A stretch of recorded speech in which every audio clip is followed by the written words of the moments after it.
I zoomed in. Stand for the pledge, please. I pledge allegiance To the flag of the United States of America, and to the republic for which it stands, one nation, under God, indivisible, with liberty and justice for all. Welcome, everyone. This is March 20th. If you have any questions or comments, step up to the podium, give us your name and address, and direct your questions to this board, if you would, please. Call the roll. Peter? Here. Dollar? Here. Member Kufa is absent. Laporte? Here. Hall? Here. Member Volz is absent. Watt? Here.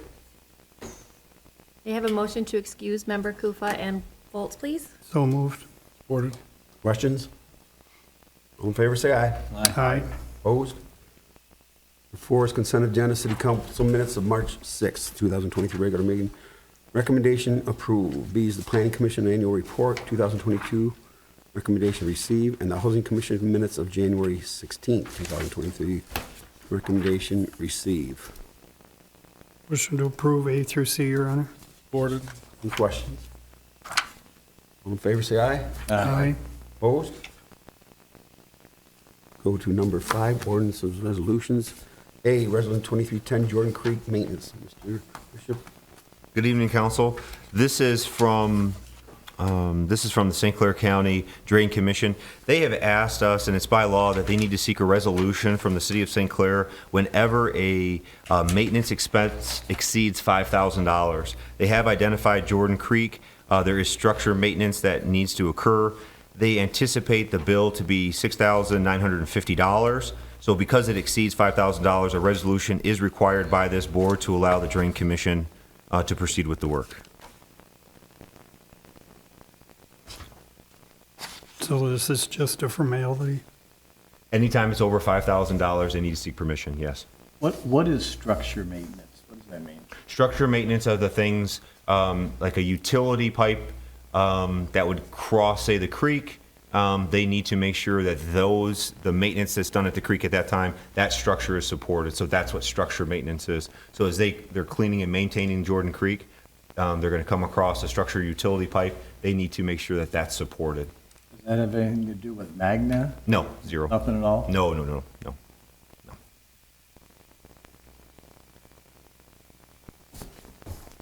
I make a motion to approve. Support. All right. Made and supported. Questions? Call the roll, please. Dollar? Support. Laporte? Yes. Hall? Supported, yes. Watt? Yes. Cedar? Yes. Carried, Your Honor. Thank you. We'll go to B, Resolution 2311, alcohol on public property. Is this Mr. Downey? Thank you, Your Honor. Members of council, before you tonight is a proposed resolution.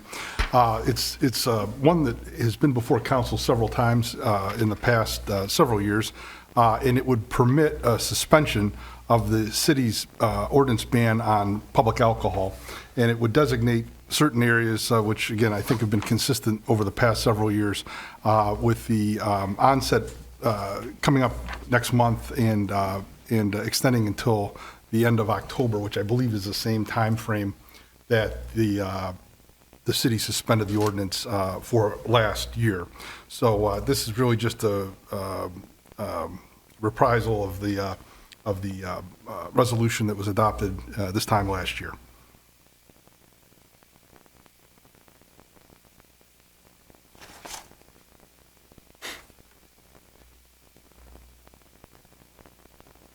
Do we renew this every year? Is that what we've been doing? It's been on an annual basis with the, I don't recall when, I think that it might have been Labor Day originally was when the initial resolutions told. I think last year was extended through October 31st. The Liquor Control Commission gives the city the authority to do this, or it's in the statute, but obviously managed by the Liquor Control Commission, and I believe that's gives the parameters of the authority there. So we can't make it permanent? That would require an ordinance resolution. Right now, the resolution prohibits, it's a prohibition In order to make it longer lasting or longer term, it would need to be, the ordinance itself would need to be changed.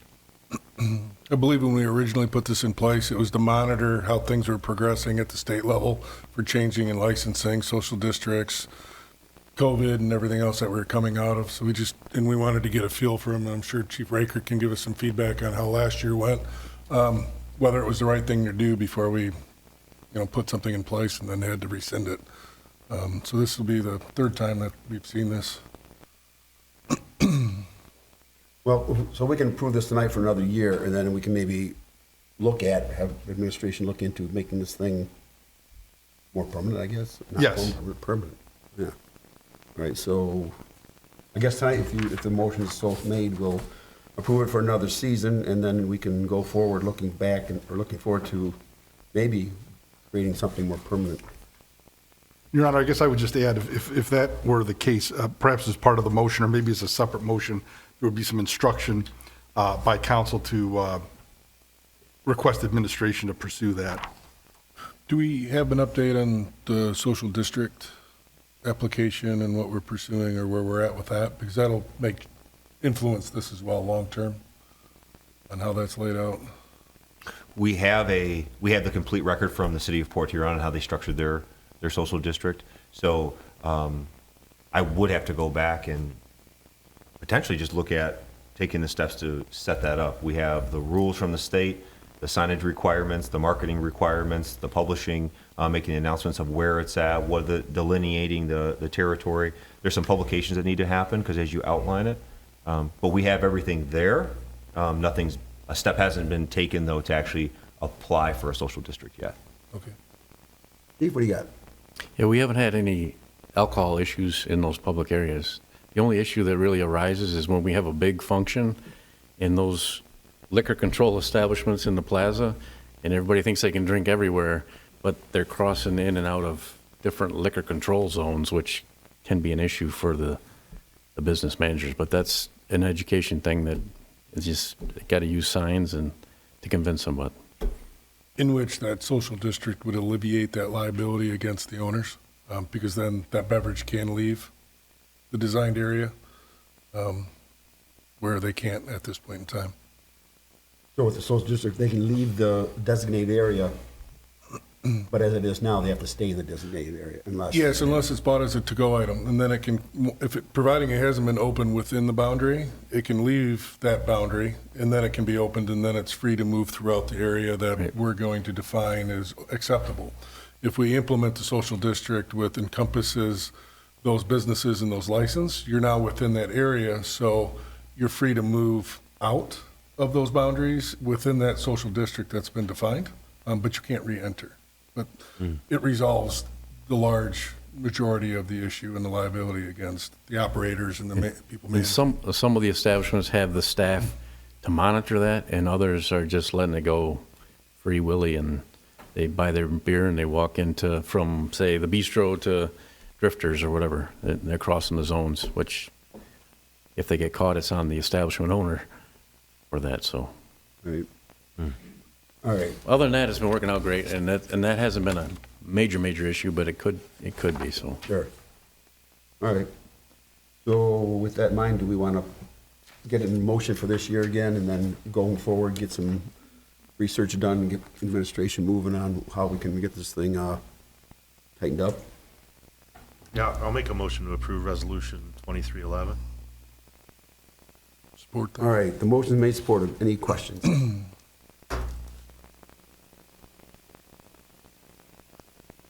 Do we need to do anything formal with the social district to get that to move forward, or direction on that? Do we need a resolution? I think if there were a subsequent resolution, that would be appropriate. Bill Claimant, 1374 South Riverside. Obviously, you're going to allow drinking down in the park. Is the city responsible for putting signs up that tells the people where they can and cannot consume alcohol? How do you distinguish city property from state property to private property without no signage?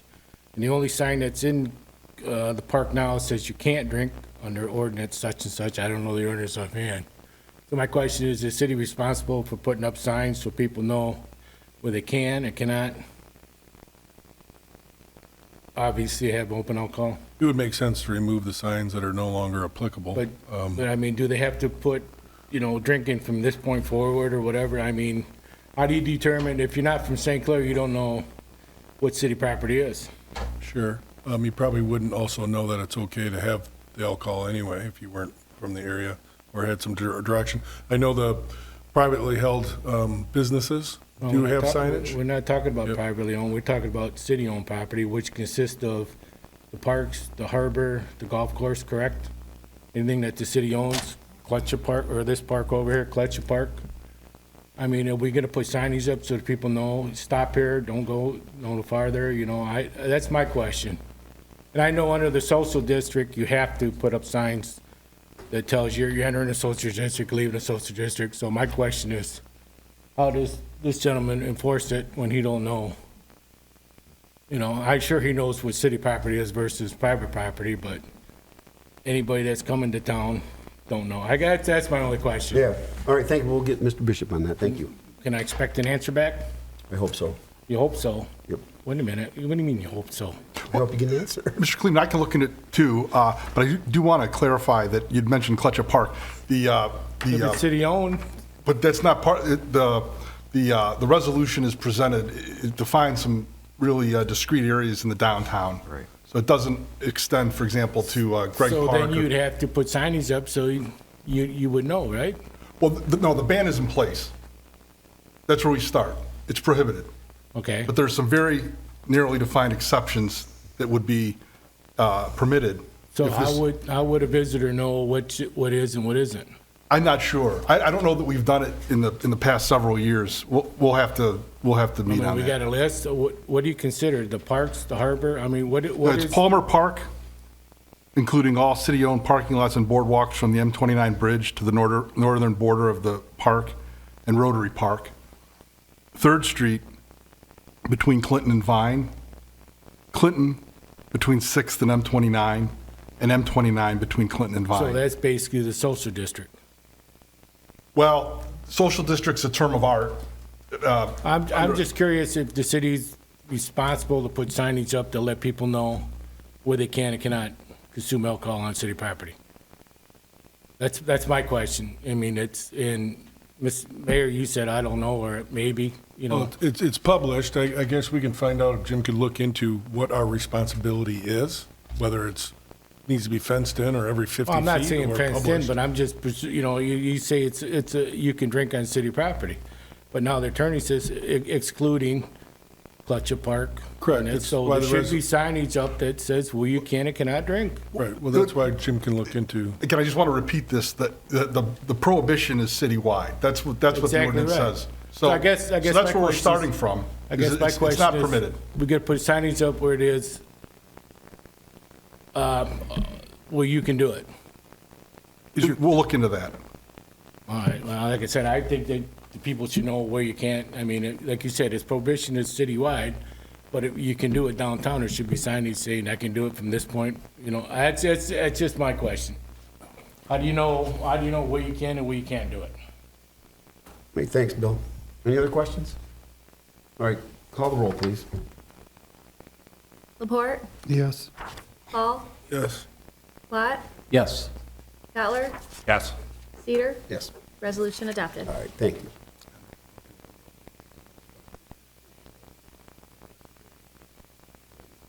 Okay.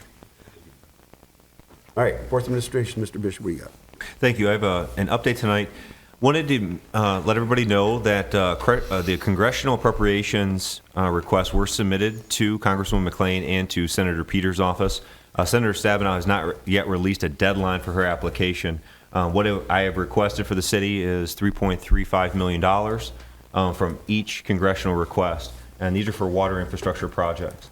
And so we will not know when those requests come back, but the project would have to occur or begin to be planned for construction and or designate the money in 2024. So we're a year out. It takes that much long for that congressional money to make its way through the system. Those two grants were submitted. I did meet with organized labor. The Ask Me union representative, Terry Campbell, she came to the office. We had a great conversation. I thought it'd be wise that we stay in touch at least on a quarterly basis. Our contract is not up until another year and a half or so, but I thought every quarter to touch base to make sure we're all on the same page and the issues that they're having on the ground can be met by management in a timely manner. It keeps the conversation efficient and keeps everybody up to speed. To mention about the LDFA, purchase agreement between the city and Magna was finalized.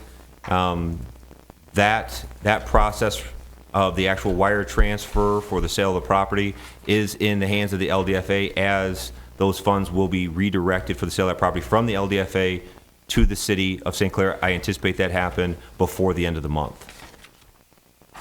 Last thing I'd like to discuss is we are engaging a road assessment management software. This is a software that's issued by Michigan Tech University. This is used throughout the state. It is not only a management tool, but it also allows for preventative maintenance to be scheduled. It's called RoadSoft. It is used by not only St. Clair County Road Commission, but many of the municipalities within St. Clair County. We have not used it in the past, but I think that a planning tool such as this, that we can use GIS information to put all 30 miles of our roads under one management software that allows us to track not only that when something occurs, but when something should occur. I equate it to like buying a car, and you look in the owner's manual, hey, at 25,000 miles, you should be doing this. At 50, you should be doing this. RoadSoft software speaks exactly to those types of preventative maintenance types things. So training will occur the beginning of May.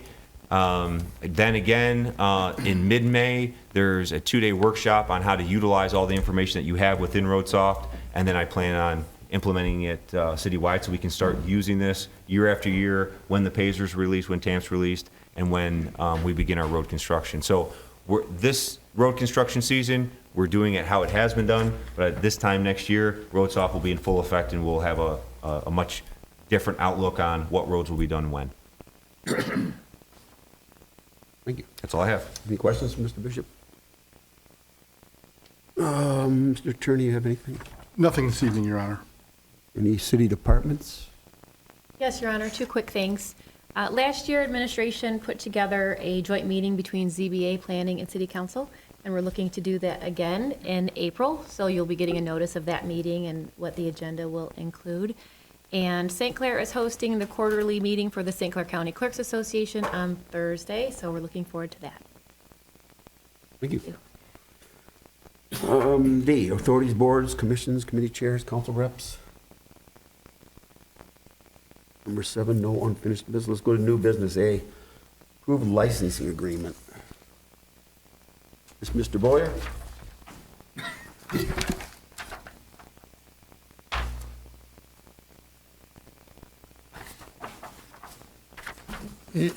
Yes, Mayor, Council.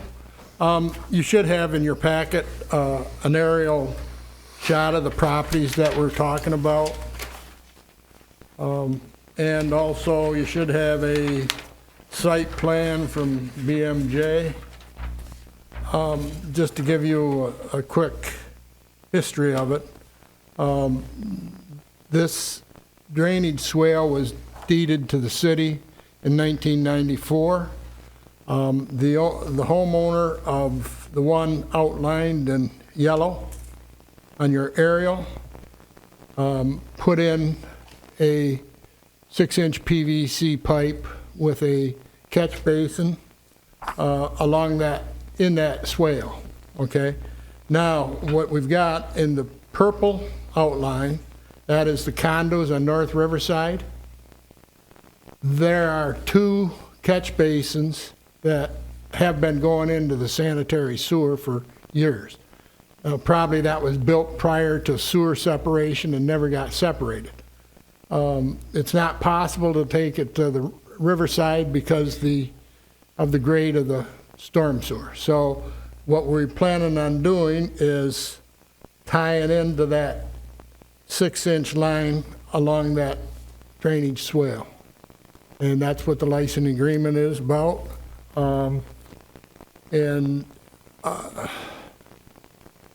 This is just so that Y Hill owns the house, which is at 1010 North 2nd.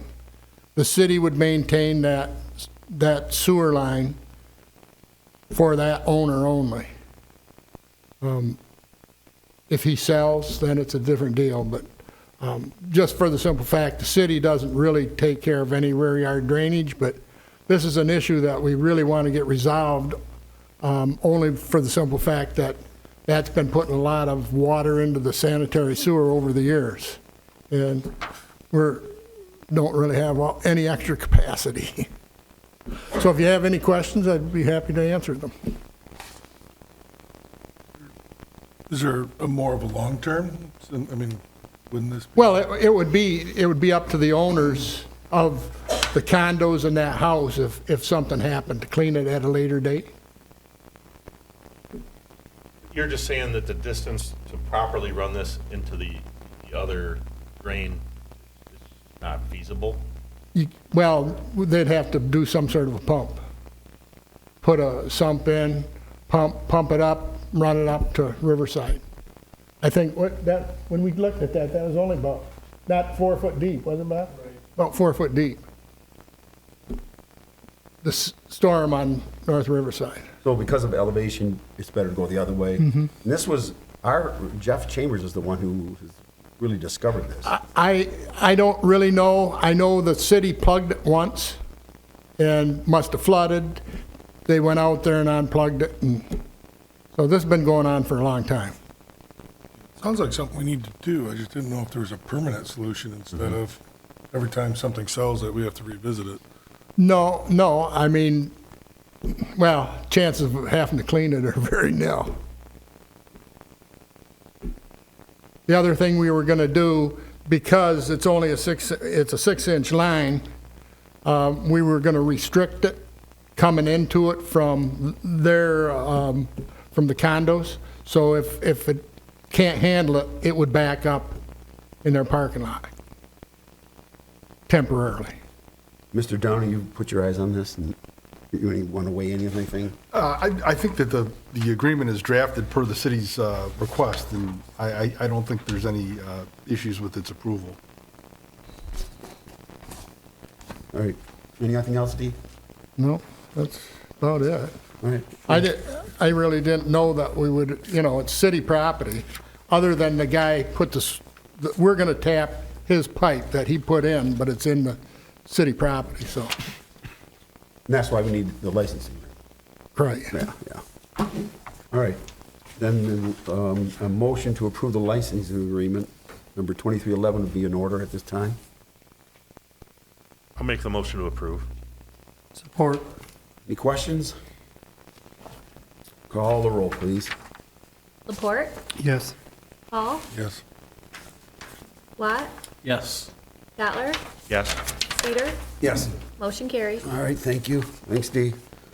B, approved purchase of 2023 John Deere Gator. Mr. Bishop.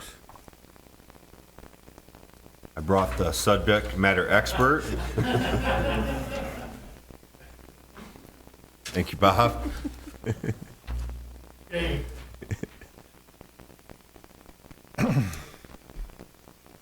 Tell us what you need and why you need it, and what's it going to do. Well, we Make us had, better. we've always had 2 dump vehicles at the golf course. We got one we had issues with, we got rid of it, got a new one. We've had it for a few years now. Now the old one, which is an 89, that we've been taping together, the motor finally blew on it. That was almost 2 years ago. So we've been making do without it, but it really slows the efficiency down, not having 2. We're developing more cart paths all the time, and the guys are hauling the millings and gravel and that. They take a load back there and dump it, and then 2 guys are standing there while the cart goes and gets another load. So it's just not efficient. It's the same way with picking up sticks or anything we do on the course. So there's too much standing around time. And with one dump cart, there's just no way around that. So I'd like to replace that old cart. The John Deere was a much cheaper option than what we had before. The last one we bought was 14,000 and it was a demo, it was used. This one's brand new, so I'm asking for $12,000 to replace the cart. We don't take this out of the equipment pool, this comes right out of Pine Shores Golf Course Fund. 584. Is that a yes? Yes, It does come out of the Pine Shores Fund? yes. I would make a motion to approve. I'll support. All right, motion's made, support, questions? What line item was that? Say that again? What line item was that? 584, you said? 584. The fund is 584, which is Pine Shores. Any other questions? Need a roll call on that? All in favor, say aye. Aye. Opposed? Thank you, stay right there, Bob. C is the Caterpillar excavator. Tell us about this piece of equipment. Okay, we've got our backhoe. We have a 24-year-old backhoe and a 20-year-old backhoe. We want to get rid of the 24-year-old backhoe, move the 20-year-old backhoe into backup as the backup machine, and then buy this mini excavator. It will be our lead machine. So we do have a trailer to move this from job to job. There's a lot of advantages of the mini backhoe compared to the mini excavator compared to the backhoe. When we're working in the road, we don't have to take up 2 lanes of traffic because the mini excavator can spin right around and dump in the dump truck behind it. You don't have to have the dump truck alongside the backhoe. So, and that's a huge difference right there. It's just way more versatile for what we do. And we want to broom the old case and just move everything down the line, you know. So Caterpillar's going to give you $30,000 for that? we have an offer from CAT for $30,000 for a trade-in, yeah. Which I think is, in my opinion, is quite fair for a machine that age. Yeah, we looked at this briefly last meeting and pretty much answered the questions that we had. And the numbers look pretty good in my opinion for what we're getting, and the trade value I think is also fair, like you said. Main question was, do you know the approximate weight of the new machine? I mean, is it? I do. Is it about 6,000 or 7,000 pounds? No, it's heavier than that. I think it's 8,000 pounds. Yeah. And we're equipped with a trailer currently and a truck? Yeah, actually, we bought a new trailer, I believe it was 2 years ago, and I bought a trailer that, with this in mind, that this was coming. So I bought the trailer that would handle this machine. Okay, because that was a big concern for us, that we'd have to buy a $10,000 or $20,000 trailer also, but if we're good. No, we're good. And we have a number of trucks that can pull it, so. So this is for the DPW, Yes, and it's a different fund? yeah. This is equipment. This is equipment pool, Equipment pool. correct, yeah.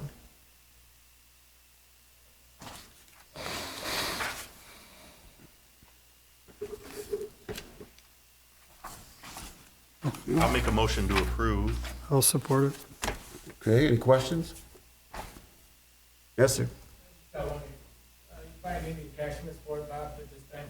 No, we will, I don't, it has a thumb on it, it's coming with a thumb on it, and we will not get any other attachments for it. I'm sorry? Just the bucket that comes with it. It's coming with 3 different buckets, a 2-foot bucket, a 12-inch bucket, and a ditching bucket. So we should be covered with everything for there. And then when we get rid of the case, we're keeping the concrete breaker. And the cat is already set up for quick attach. So if we need the concrete breaker, we can just grab it, put it on the case or the cap. So we won't be losing that tool. That I couldn't tell you. CAT has a pretty stellar warranty though. They're pretty top of the line when it comes.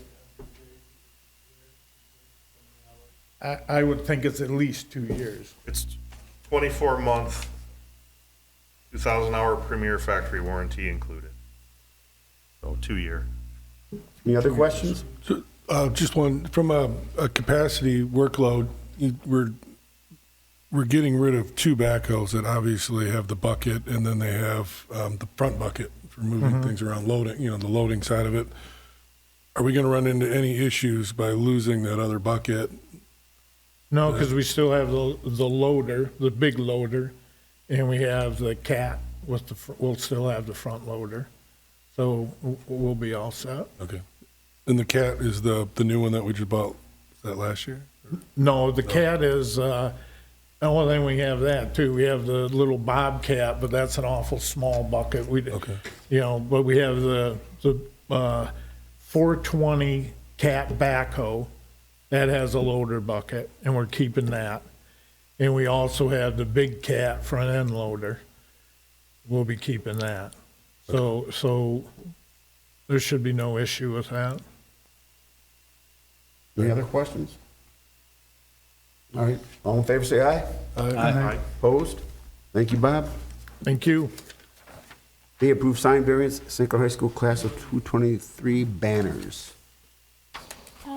I'll take that item, Your Honor. Yes. For the 4th year, St. Clair High School would like to honor their graduates with banners placed on Palmer Park railing.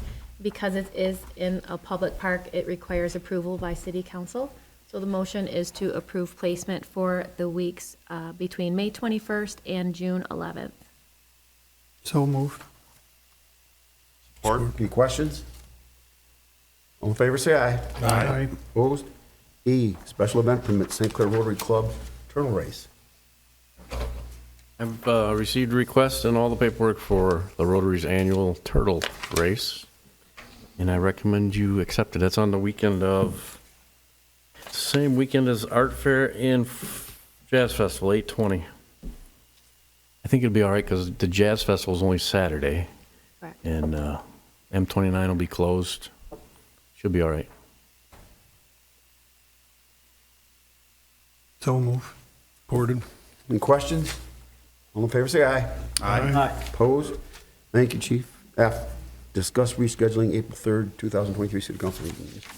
Just wanted to take the opportunity to ask council, myself, Miss Annette, Miss Sturdy will be taking the week of spring break off. We're coming back into a city council week on April 3rd. The agenda could potentially be very light. So the idea was if we wanted to provide a couple extra days to reschedule to April 6th or another date that is more available. If you don't mind that the agenda may be late on April 3rd, we can keep the meeting and we will process and move forward as necessary. But just wanted to put the option on the table because, well, we will be out of town next week. I mean, I don't have a problem if we just leave it on the 3rd and deal with what we have, and then we got 2 weeks later, whatever Comes up, we'll deal with. Sure. That no makes problem sense. with That's that. fine. Leave it at the 3rd? Thank you. Just want to double check. Okay. Thank you. And please know your council packets will be electronic, most likely. Deputy Clerk Morgan is out of the office as well, so you'll just receive your packet electronically. Okay. Number 9, claims of council, March 9th and 17th, 2023. Hearing no questions, Your Honor, make a motion to approve as presented. Supported. All right, questions? All in favor, say aye. Aye. Opposed? Number 10 is public questions and public comments. Anybody have anything tonight?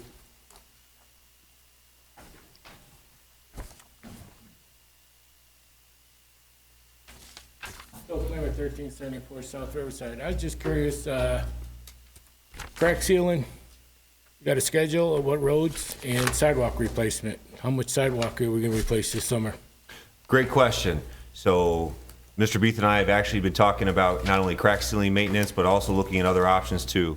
So fog sealing, and actually looking at the equipment for what that would take to look at roads that maybe have been paved 3 to 5 years ago, because it's at the point where you'll start seeing cracks if cracks start to show up. So what is it going to take to do a section of road to see how we like that product, and then incorporate that into next year's plan on when we start doing more preventative maintenance for the road. When we do sidewalks, we talked about sidewalks repair. We're doing visual inspections of those sidewalks.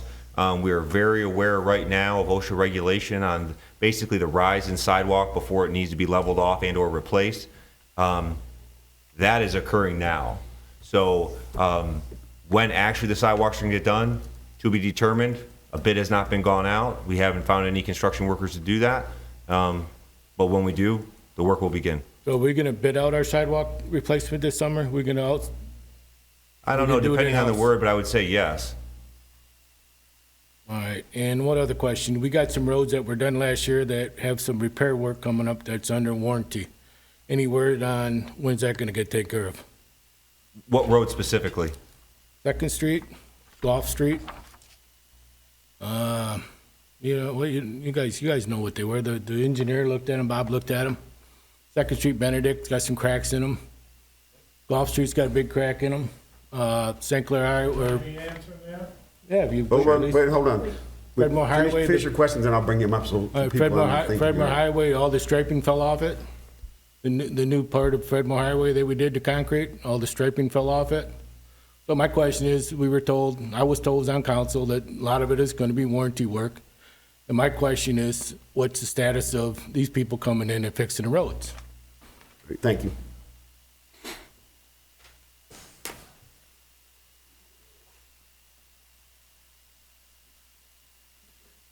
As everybody's probably aware, you don't do that kind of work in this weather, so everything is scheduled. Everybody's aware of what they have to fix. The crack sealing's gonna be done on Second, the work that needs to be done up there. The striping company, they've been notified, Raymond Excavating's been notified. Soon as the time is right, they're gonna restripe Fredmore Highway. And Murray Underground knows all about Golf Street and the issue there, and same situation. Soon as the weather's right, frost is out of the ground, things have warmed up a little, they'll be here. So they're all scheduled, and all of them are no cost to the city. It's all warranty work. Thanks, Bob. Yep. Any other public comments? 7:38 p.m. Okay, we'll go to number 11. Aaron Council, I do want to make a couple of quick announcements, I guess. I want to send the condolences of City Council to John Watt. He lost his brother Doug. John McDonald's family. John McDonald served as a policeman in the city of St. Clair. And I also want to mention Jim Bewer, who was on the school board, president of the school board for many years. Three good people. So our condolences to all those people. I think that's all I have. Hearing nothing else, Your Honor, I make a motion to adjourn. Supported. All in favor, say aye. Aye. Opposed? Have a good night, everyone. Be careful. Thanks for coming.